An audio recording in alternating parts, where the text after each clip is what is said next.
Okay. Don't forget the assignment. Due when?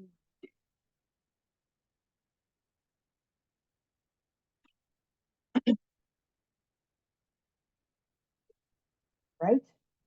Okay. Make sure to get it done, please. That's the points. Okay, so today we're going to continue on with the angiosperms. So far, we've looked at flower anatomy and kind of zooming in on a perfect flower that has both male and female components. So today I'd like to get a little bit more into how the egg eventually develops inside the ovules, and a little bit about pollen development as well when we look at the angiosperms. So we looked at this last time. So very often when you're learning flower anatomy, you kind of zoom in on the lily because it's got a very big flower and very easy to see all the male and female structures. And then also the prepared slides that you'll look at in lab are from the lily life cycle. And that's primarily because they're just really nice big cells. They're easy to see under the microscope. So here they've kind of taken some dissection of it as well. So some of the parts separately, but it is a perfect flower. So then if you take the ovary and cut it in cross sections, this section here, so that black and white image. And so you can see that there's, whoops, let me get that there are 6 ovules in that ovary. So on the right is an actual microscope slide of it. And so you could see the 6 ovules.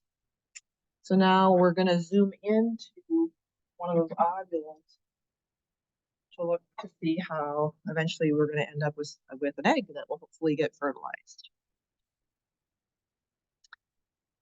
All right.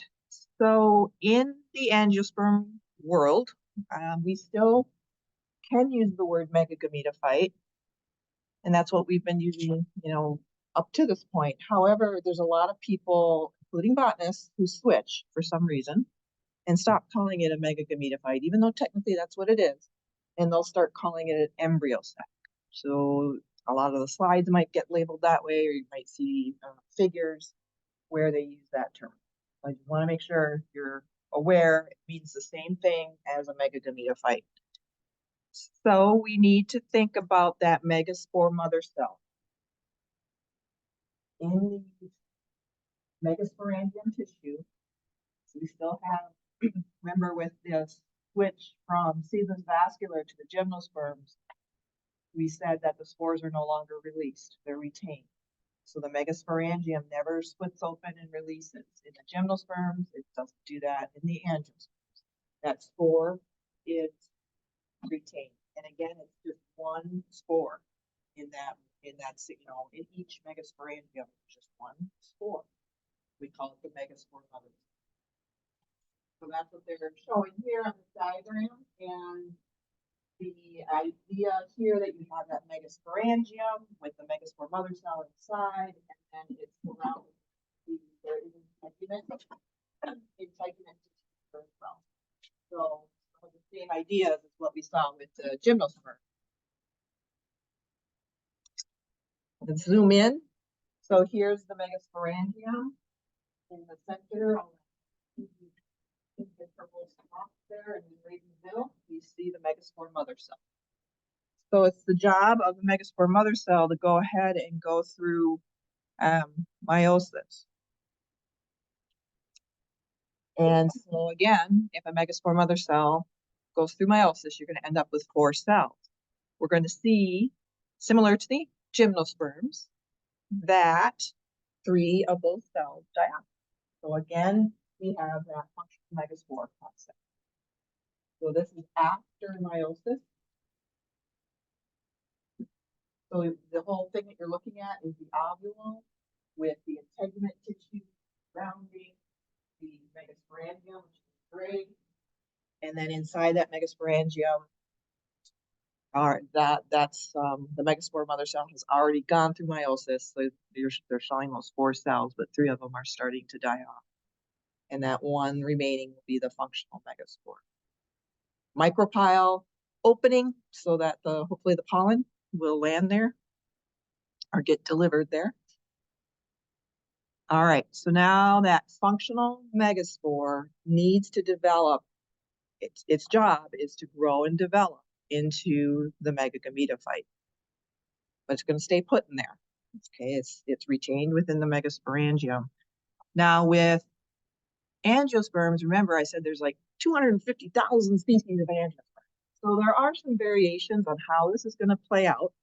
I'm going to only ask for one that you really know in detail, and then I'll mention how lily does it, the lily plant, because it's a little different. But this is the one I want you to know.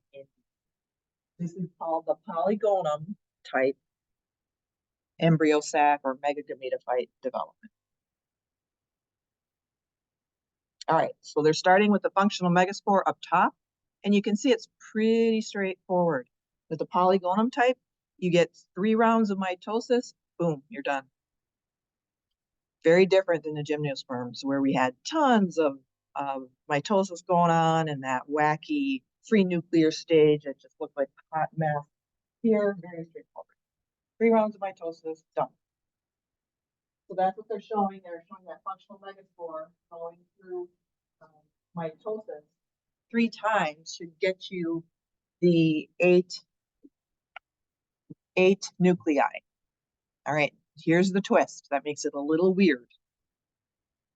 If you think about 1 cell going through 3 rounds, you should end up with 8 cells, but that's not exactly what happens. You get 8 nuclei, correct, but they get housed 7 cells. So that means, so here by the 3rd mitosis, they're showing those purple dots are the 8 nuclei. And then they're saying, okay, then you have to form cells and cell walls around those nuclei. And in that process, what we see happening is there's 2 polar nuclei. So 2 nuclei get stuffed into 1 cell. Let me show you. If we blow this up. So those polar nuclei that are back in the middle here, they're actually that one big cell that has 2 nuclei in it. So that's a little weird. All the other cells that you see just have 1 nucleus per cell. So that's why I've written over here, there's 8 nuclei, but only 7 cells. Then the other thing that tends to happen is that by the time you have a fully functioning egg, those 8 nuclei, 7 cells, they kind of migrate to very particular spots inside the megagametophyte. So if you look at the image here where you just see random floating around of those 8 nuclei, and then the final drawing, you can see that it is more organized. There's a particular organization. I can't draw and blow up the slide. It won't let me. I don't know why. Oh, come on now. Apparently it doesn't like if I write on it either. And try and blow it up. All right. So the 3 cells that migrate to the far end of the megagametophyte, far end, the furthest from the micropyle, those are called the antipodal cells, and I want you to know that phrase. So know that the antipodal cells, antipodal, they're the furthest from the micropyle. There's 3 that usually end up there. Then you have the 2 polar nuclei that are contained in a single cell. And there, polar means, in the middle, smack in the middle. And then you have another 3 cells right by the micropyle. One of those cells is the precious egg. And then usually on either side of the egg are these two cells that they decided to call synergids. Usually the egg is right by the micropyle, make it a little easier for the pollen and sperm to fertilize. So usually that's what you see. Now it's a little messier when you look at real specimens on the microscope. It's not so perfect as how they've drawn it here. I'll show you some examples. But in general, that's the pattern you see. And then, so what you're looking at, that final image there, that's the megagametophyte. You don't see the word archegonia anymore. That's gone away. So there's no archegonia that houses the egg. That's gone. And then just remember, some people have, they talk about this instead of calling it the megagametophyte, they'll say it's the embryo sac. It's a little confusing. All right. Now, this is an image of a lily flower zooming into the ovule. And again, the reason they picked lily is because it's really big. But we're not going to ask you to, like, it's hard with real specimens. So if I was going to ask you to label or talk about if I wanted to label something, I give you an idealized image rather than one from real life that can get a little messy. Okay, so it's good that you learn from the drawing, I think, and then you can see under the microscope that it's not perfect, but you kind of get the gist. All right, let me see if I have a close up of that. I think, yes.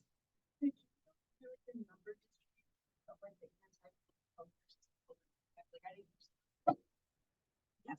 Let's go back to the drawing. Let me blow that part up. So here,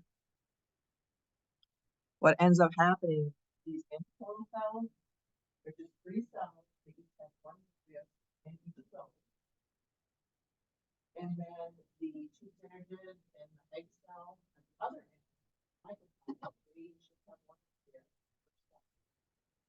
And then I don't know if you can see from where you're sitting, but it's extra grainy right in the center here. That's one big cell. And then there's two nuclei in that cell. A little hard to see, but maybe when you look at it on your laptop when you're studying, you'll see it better. So that polar nuclei, that's a cell, kind of a fat cell that has two nuclei. Yes, and that that cell in the middle there is going to become important. We have to talk about that more. So here you can see that the cells are starting to migrate around in that megagametophyte. Here they've tried to label an image under the microscope. But again, it's hard, kind of, you got to train your eye. It takes a bit of training to really look at this and tell what's going on. So like I said, we're not going to stuff like this. But this one at least is nicely labeled. It's showing you what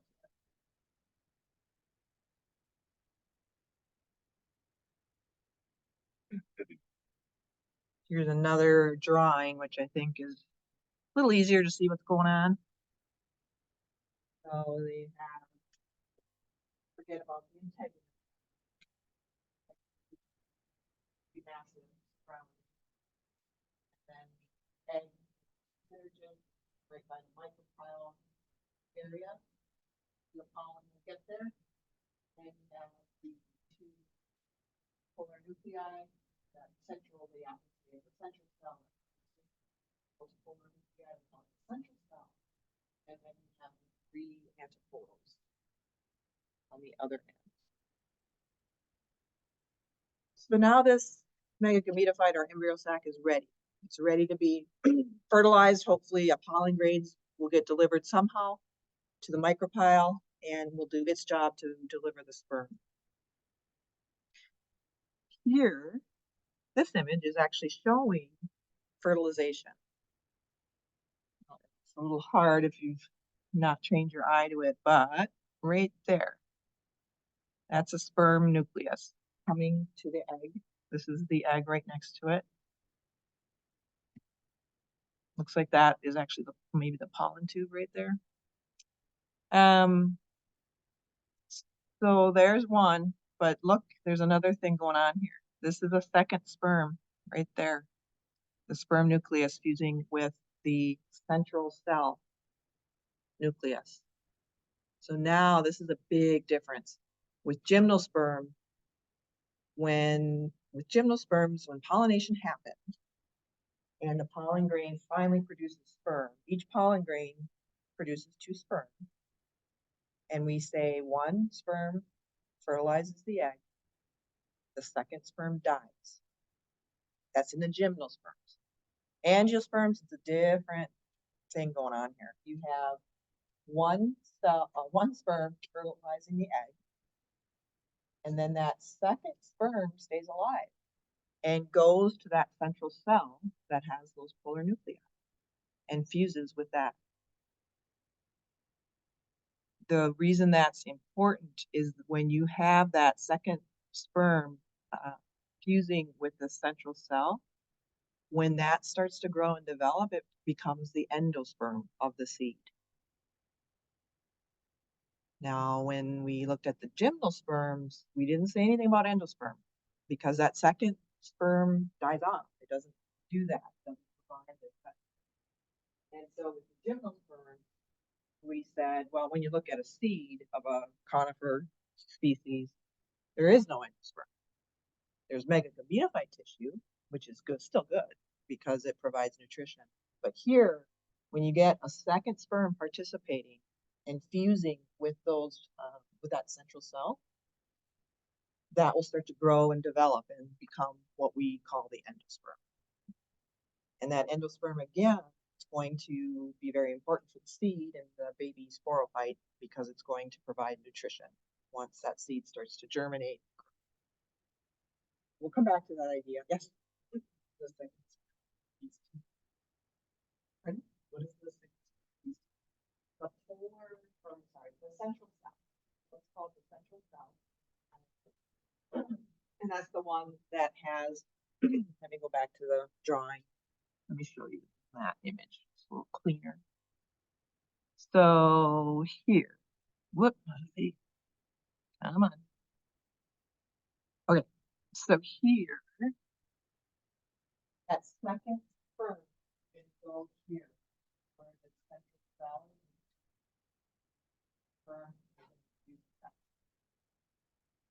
and that's the grow and develop and form the endosperm.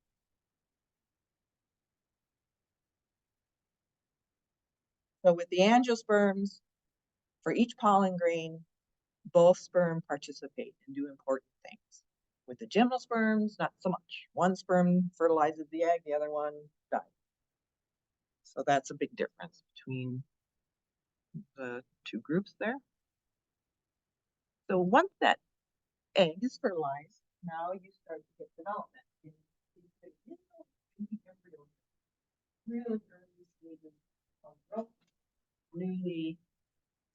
Newly born, he's a little bit more advanced, but still really young. So that's going to become the baby sporophyte. Right now, it's not the embryo at this, initial stage, and then it'll develop into the baby sporophyte inside the seed. All right. So what we've just been describing is the polygonum type of megametophyte development or embryos back. So that's the top row. So that's the one I want you to know. But here they're showing some other variations on the theme of how other species might go about doing this. So only figure out the polygonum in detail. The only other one I'm going to mention is the lilium. So the lily flower that you're going to work with in lab and look at those slides. Of course, lilium has to be different. Let me just show you what's kind of odd about that.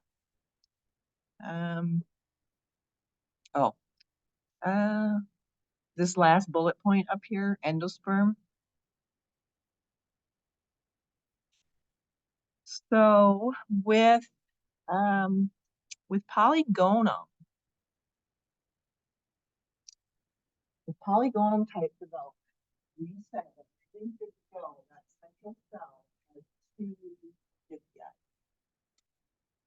Then the sperm nucleus comes along and fertilizes that cell. So that ups the count to three nuclei. So with the polygonum type, we end up with endosperm tissue that's going to be 3N with the polygonum type, because you have the two polar nuclei inside that central cell, and then you add one more with the sperm nucleus, you're up to 3. So 3N with the polygonum type. But you can see that last bullet point, it depends. Sometimes it's going to be a different count. And what matters, the reason for that is that sometimes there's some things here where your whole nuclei aren't just 2. There might be more than that. So let me just take the example of lily.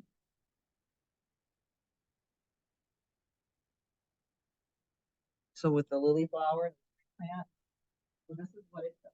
It has that megaspore mother, right? The megaspore Angios. And that megaspore mother cell goes to meiosis, nothing new. So A, B, and C is that process, where you end up with 4 cells resulting from megaspore mother cells going to meiosis. Now you see that you don't end up with 3 dying on. That doesn't happen. And instead, really this weird thing where it takes 3 cells and groups them together and then fuses them. It's like really weird. So then you have this big cell. You may have noticed that in some of the microscope images I was just showing you that look like more than one nucleus. That's because when you look at lily in the microscope, you will can see some cells. So that's really weird. So this cell we would say 3N because it's the nuclei. And then this other cell, figure E there, is just a single nucleus. So then from E, F, and G, that's 3 rounds of mitosis cells. And so each of these cells, through mitosis, migrate into their positions. And you still get the same kind of distribution of the cells, where you have the egg cell, pyramid, middle, you have the polar nuclei, the central cell, but it's different. You have one of them is triploid, one of them is just a single nucleus, and then the fungi and portals are all triploid. So that's one reason why they picked this flower and make sections of it, get it for a microscope study, because those cells are massive and they're really easy to spot. So that's probably, but it's different. This is not polygonal type. So now you can imagine a sperm coming here. So let's imagine a pollen grain landing. One sperm fertilizes the egg, the other sperm can go to the central cell and donate the nucleus to that one. Now you're up to the sperm, and then these, there's 3 here and here, so 4 and 5. Now you're up to 5N. So now that endosperm tissue is in the 5N state. Fancy word for that is pentaploid.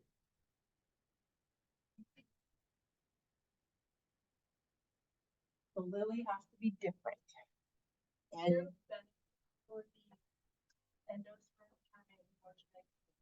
I'm sure there is. Usually they say that can be very advantageous to a point. It's a lot also to care for. That's a lot of DNA to care for and make sure everything's going okay. So there's like, I imagine there's some kind of tipping point, but apparently it's a pretty big number, because look at, here we're saying, I can get the 15.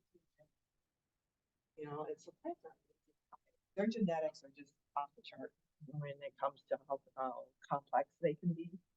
They make like polyploid, like fruit crops that we do like juice. That's what I was wondering. Yeah. Yep. So it's Lilium is the grow here. And you can just kind of look at some of these colors. You can see there's variation from seasonal how they work through this. Look at, I mean, that was pretty fun. So just be aware, plants, like I said, they're pretty amazing when it comes to their genetics and reproduction, but the polygonum, that's the only one we really want you to know in detail.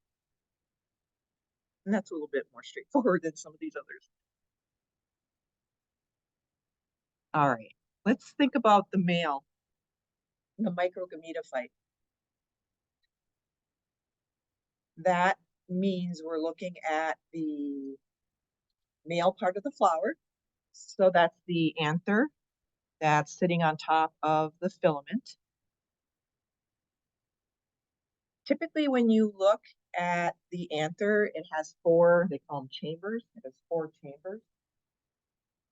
But remember, really, that anther is just a bunch of microsporangium tissue. And inside the microsporangium sac, those chambers, that's where the microsporocytes will be. And they're showing lots of, well, here they're showing pollen, but before pollen is actually ready to go, you have to start with the microspores. Okay, the microspores. So let's go back a little bit from pollen. So here is a lily flower, part of it anyways, cut in cross section. If you look at this image carefully, the central portion is right here. So this is the ovary. This is the female part. You can see the 6 ovules. And then surrounding that are the stamen. Remember, collectively, stamen is including the anther and the filament. Okay, so they're showing some of the stamen surrounding the flower, protecting the ovary, protecting the ovary, so to speak. And you can see that those 4 chambers, there's not a whole lot going on there quite yet. Okay, there, whoops. So there's 4 chambers, and you can see there's some dark purpley red cells in there. Those are the microspores.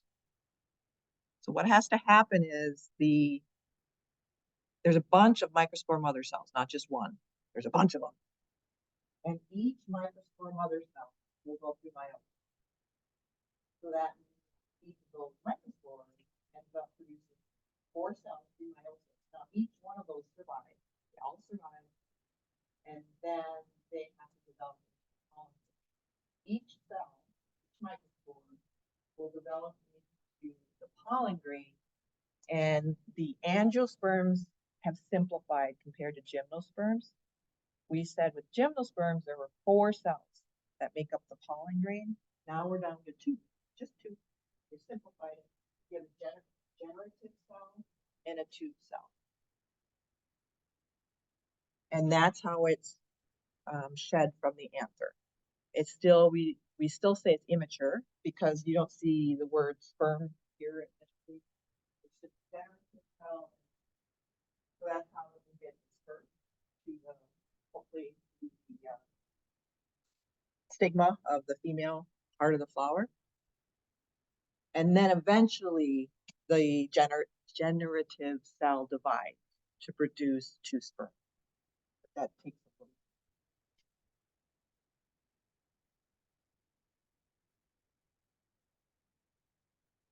So those microspore mother cells, there's lots of those. They don't get reduced like they do in the female portion. There's lots of microspores. Each one goes through meiosis. All of them survive. Each one of those develops into pollen grain. So that's why we end up with a lot of pollen. So now we're zoomed into an anther, and you can see they're a little bit better developed here. So these are pollen grains now. These are pollen grains ready to go.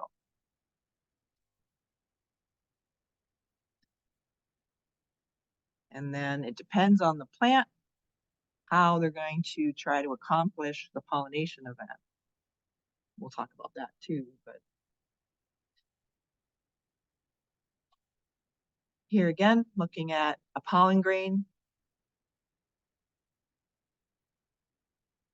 So tube cells, the same idea with the gymnosperms. Tube cells will elongate and be the deliverer of sperm. And so it's the generative cell that's going to divide to produce the sperm. The tube cell's job is to grow out and hopefully deliver the sperm right to where the egg is. So when you look at pollen grain, really you can say that's the microgametophyte or the male gametophyte. The pollen grain essentially is that. But you don't see the word antheridia. There's really no antheridia giving rise to sperm. Use that. But technically, yeah, pollen grain is a microgametophyte or the male gametophyte. Now, pollen grains are beautiful and diverse. Here's one that's pretty simple. Here on this image, you see this, that's a pore or an opening. The fancy word for that is aperture, like on your camera. Aperture. Can't apparently form a T. My pen won't let me. Aperture. If it's one aperture or pore, then it's likely a monocot angiosperm. A monocot will do that. One pore for the monocot. On the other hand, use one that has three apertures. So the two in front are they're more like a slit, but those are pores or apertures, and then the third one's kind of tucked back in that area. But that pollen grain has three apertures, three pores. That's a dicot. Okay, so dicots tend to have that state of pollen pore design or aperture design. And you can see this one has these kind of almost spaghetti-like surface architecture. And this one is more smooth. So the outside of the pollen grain is really tough, very, very tough. Lots of layers to it, very resistant to adverse environmental conditions. Here's another one that has three apertures. But when you look at them under the microscope, they can be quite beautiful. This is peace lily.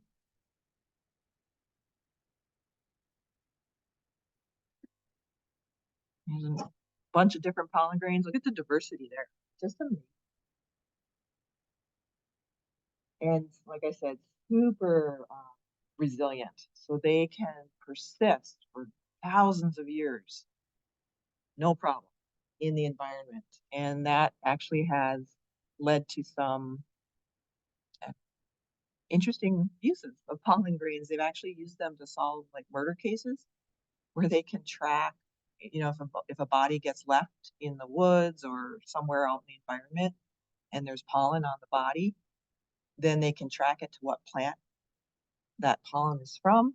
And then they can look in that area, like, okay, where's that plant found? There's a case study where a murderer was caught because he used his pickup truck to transfer the body to a site out in the environment.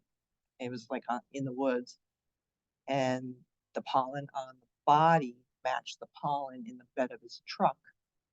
And then they were able to match it to the murder site. And so he was convicted. So, I mean, that's pretty amazing use of, if you know your pollen grains, you know, and so, and of course, pollen grains are so small, you know, that's probably not on the mind of a murderer to clean off all the pollen, right? So, I remember reading that case study. That was just amazing. So, they're very resistant. They're very unique. So each plant has a very unique pollen design, and that's why they're able to very easily tell, you know, if they've got enough data and the database has grown. They have a pretty good collection of what each species pollen looks like. But they're very, very unique, very beautiful, and very tough. So if the pollen does its job is to get the stigma. So when you look up the definition of pollination, I think most dictionaries only focus on the angiosperms. And they'll say pollination is the transfer of pollen from the anther to the stigma of the flower. And that's true. It's just not the only way to define pollination. Gymnosperms are a little different. With gymnosperms, it's pollen, going from the pollen cone to the ovule, female cone.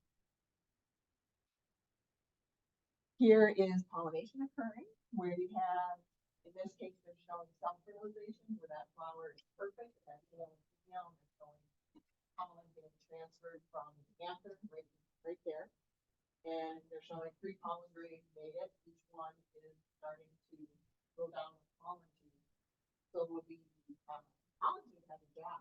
Some job has to grow all the way through the style, make it down to the ovary, get to the microscope, and then they're showing 2 brownish-looking cells. Those are the sperm coming along down the pollen tube.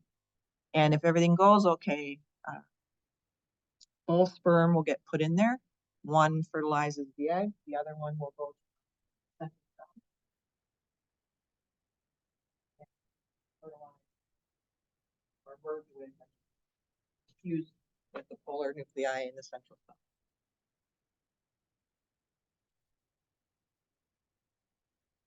So your book has a figure that shows the whole process.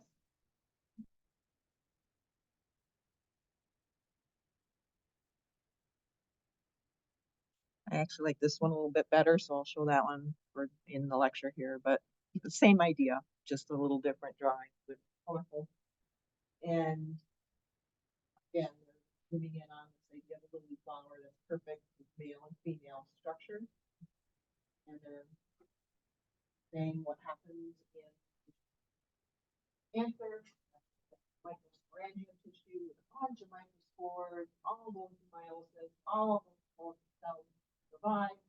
Each one develops into a pollen grain consisting just of 2 cells, and then they get delivered somehow, hopefully to the stigma, either to its own flower or nearby flower,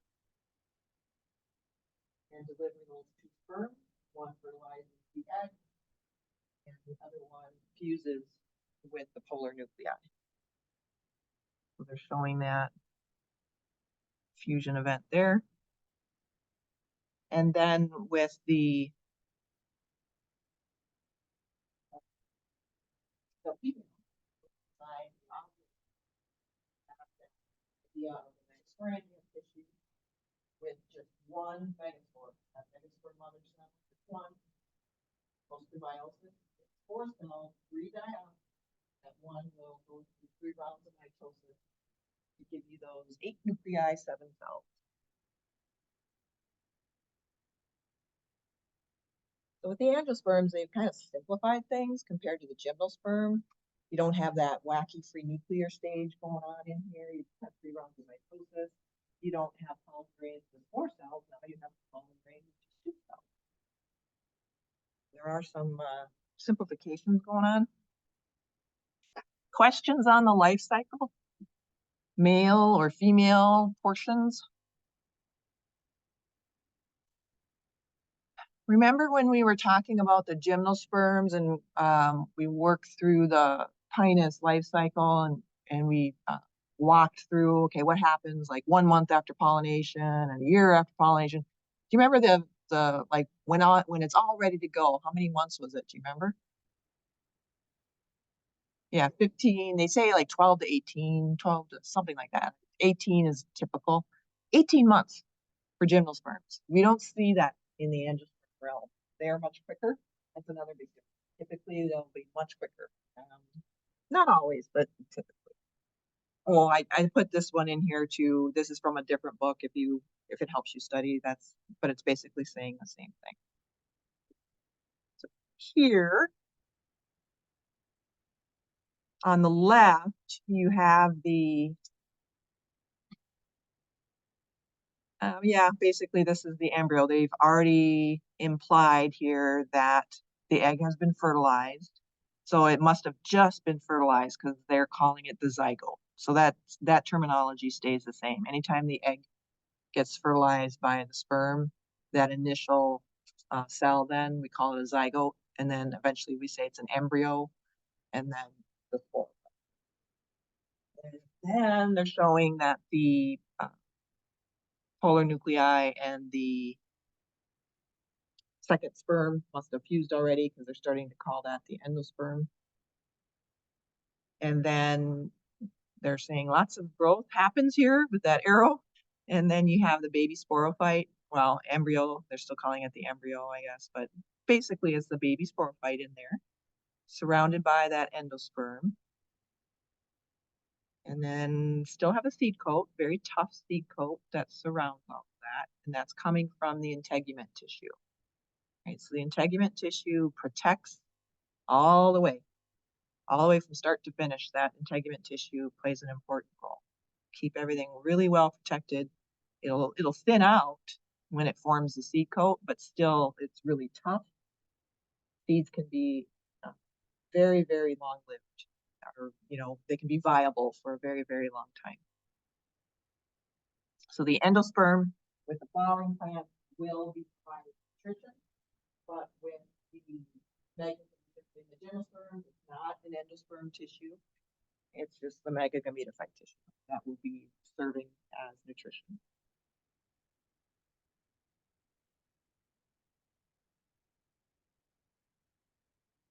Questions on seed development, the basics of that idea?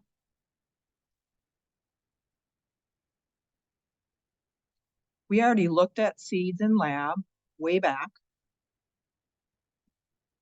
but just a refresher, the idea here, again, you can see differences depending on the plant species on how their seeds will look when you dissect them. So for example, some seeds can have very obvious cotyledons. Those are we call them the seed leaves. They're like little baby leaves. And they look very different than the actual leaf tissue that will develop once the seedling is grown up. But the cotyledons primarily provide nutrition support. This particular seed, you actually see that it has cotyledons plus endosperm. So it's got two sources of nutrition. That's pretty good. And then the baby sporophyte, essentially, it's the cotyledons. And then if you go to the base of the cotyledons, you'll see the rest of the plant body there, the baby. But now if you look at the seed below that, you don't see the word endosperm. Not there. So some seeds, when they're developing, they start with an endosperm, but it gets kind of taken over by cotyledon tissue. And so by the time the seed is fully mature, this endosperm pretty much has been subsumed or engulfed by the cotyledon tissue. So here, all of that, when you look inside, all of that tannish stuff, those are the cotyledons. So big, fat cotyledons jamming, most of the seed when you crack it open, just big amount of tissue, cotyledon tissue. And then the corn seed on the right here, you see that it does have an endosperm.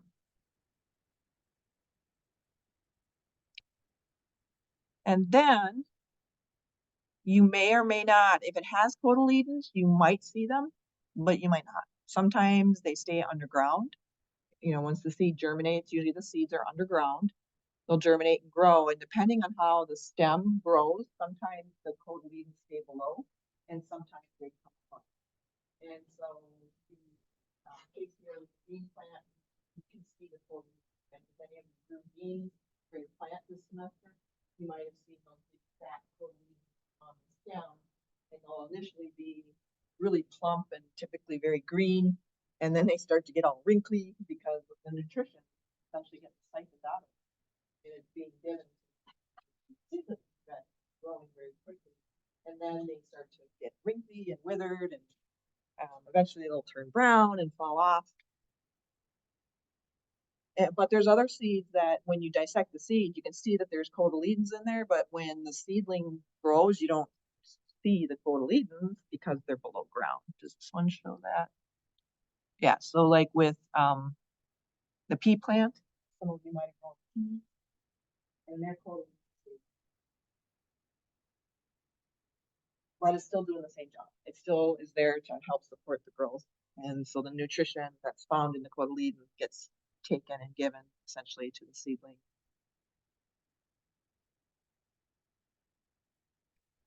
So you just need to know the different plant species and whether or not they're going to have cotyledons to begin with, and then maybe they're above ground, maybe not. Questions on any of the seed? Hopefully that rings some vague bells from first part of this.